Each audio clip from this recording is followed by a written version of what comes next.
किया। झूठ बोल रहे हैं आप कि किसान आगे बढ़ रहा, किसान की आत्महत्या का आंकड़ा बताना बंद किया, केंद्र की सरकार ने बंद किया। सभापति महोदय, खेती खेती नहीं, ये जमीन भी बेचना चाहते हैं बड़े पूंजीपति के वाले, इसलिए तीनों अध्यादेश साथ लेके आए। एक दूसरे से जुड़े हुए ये चीज, इनको अलग नहीं किया जा सकता।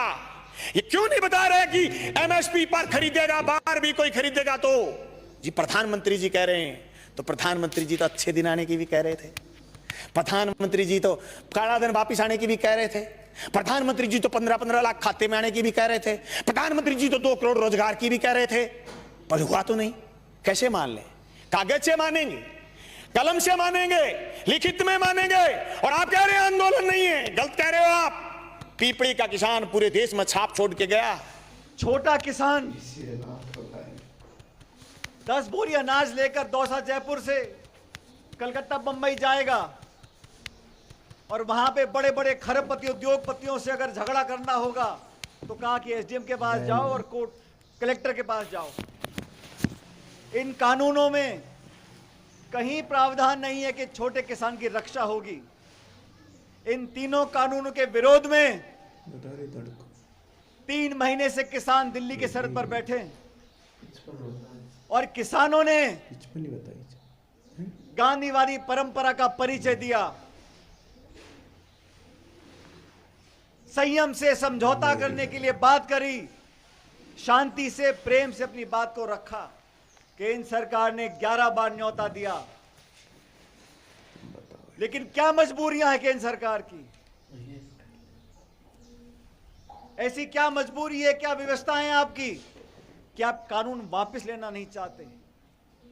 मैं धन्यवाद देना चाहता हूं श्रीमती सोनिया गांधी जी का, जिन्होंने 22 पॉलिटिकल पार्टीज को इकट्ठा किया और तमाम विपक्ष ने एक स्वर में कहा कि हमारे आपस में मतभेद हो सकते हैं, लेकिन देश के किसान के लिए हम सब एकजुट से खड़े रहेंगे।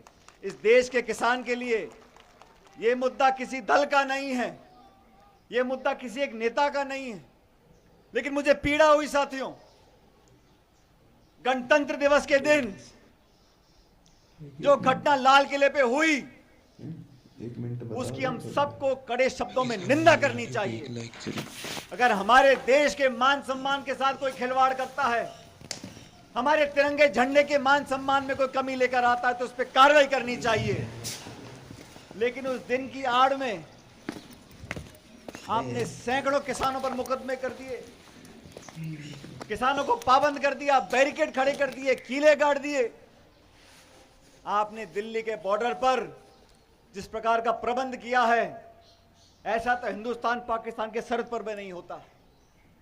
आज हम सब लोग पीड़ित हैं, लेकिन हमने संकल्प लिया है कि 36 कौम के लोग, ये दौसा, इसकी धरती से आवाज जानी चाहिए। और यहां जो आज आपने महापंचायत में जो चारों प्रस्तावों को पारित किया है, इन प्रस्तावों को सिर्फ पारित ही हम लोगों ने किया है, इनको मनवा के छोड़ेंगे। और किसान जब अपनी बात पर अड़ जाता है तो हर व्यक्ति को पीछे पड़ना पड़ता है। यह संकल्प हमको लेना पड़ेगा कि 3 कानून आपने पारित किए। आपने कहा निजी उद्योगपति आप माल खरीद सकते हो, उसकी कोई सीमा नहीं है, स्टॉक सीमा को समाप्त कर दिया। इस देश में खाद्य सुरक्षा का कानून है। आज 2 रुपए के लिए गेहूं और 3 रुपए किलो चावल हम लोगों को मिलता है, क्योंकि सार्वजनिक हमारी जो प्रणाली है उसके तहत गरीब आदमी राशन कार्ड से अनाज ले सकता है। सरकार देती है वो अनाज, और सरकार जब अनाज खरीदना बंद कर देगी तो गरीबों का पेट कैसे पालेंगे? हमारे बीपीएल के साथी जो पीडीएस अनाज मिलता है, सरकार खरीदे तो अनाज मिलता है ना।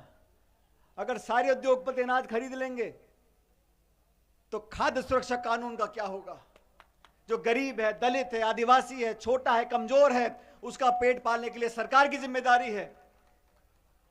और सरकार बोलती है कि मंडी बंद नहीं करेंगे। आप बंद मत करो, लेकिन 2-3 साल में अपने आप ठप हो जाएगी। जब मंडी बंद हो जाएगी, खरीद बंद हो जाएगी, तो गरीब आदमी कहां जाएगा? 4-5 बड़े उद्योगपति आपस में समझौता कर लेंगे, फसल के दाम तय कर लेंगे। और मैं पूछना चाहता हूं उन लोगों से जो दिल्ली में आज बैठे हैं आपने वादा किया था कि किसान की आमदनी दुगनी हो जाएगी। आप में से किसी की आमदनी दुगनी हुई है क्या? यह वादा हमने तो नहीं किया। किसान की आमदनी दुगनी करना भूल जाओ।